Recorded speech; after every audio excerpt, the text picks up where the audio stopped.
Hi knitting friends, Shaina Bilow here. In today's video, I would like to demonstrate how to seam together garter stitch, mattress stitch, working rows to rows. I've already started seaming the cuff of this sweater, but I thought, ooh, this would be a fun thing to film. So when I seam garter stitch, I work one stitch in from the edge. And garter stitch is a combination of bumps like this and bars like this. So a bump in garter stitch is actually what you would see on the back of reverse stockinette, these little ridges here, these bumps. In garter stitch, that sits forward like this.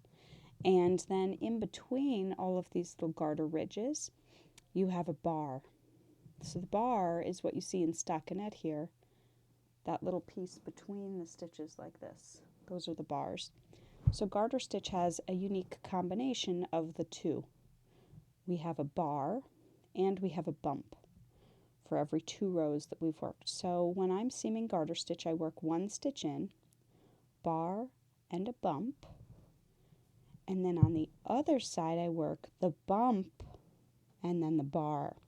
So I stagger the way in which I pick them up. So this is always the bar first and then the bump on one side.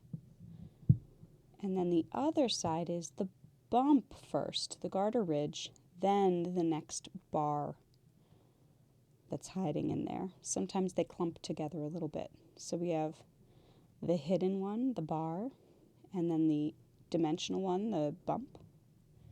And then on this side I've got the bump and then the bar. And I continue in that way. I find that staggering them helps the seam come together a little more beautifully than if I were to take the same combination, bump to bar, bump to bar. So bar, bump, bump, bar, bar, bump, bump, bar.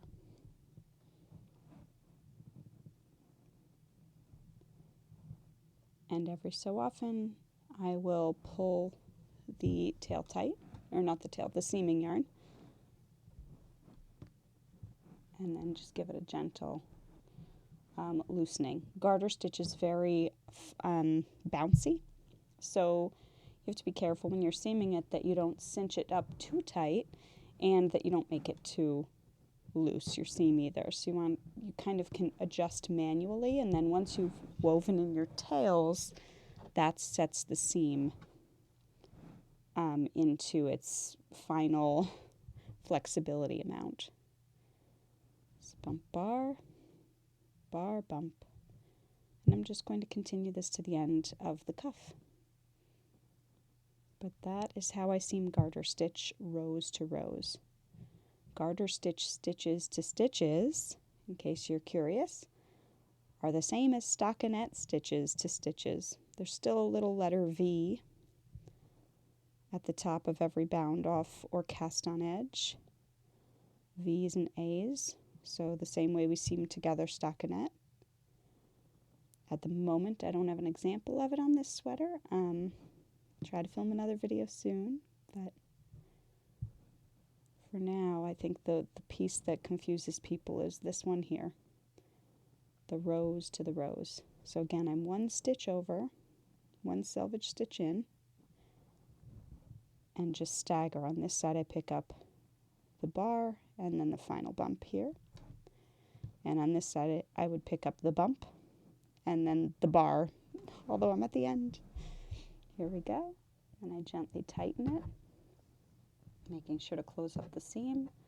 And I'm going to adjust it until I get the tension that I like on my seam. Again, it's usually with stockinette, it's not that important, or it's not that noticeable as it is with the garter, but that would be the beautiful garter stitch, mattress stitch seam.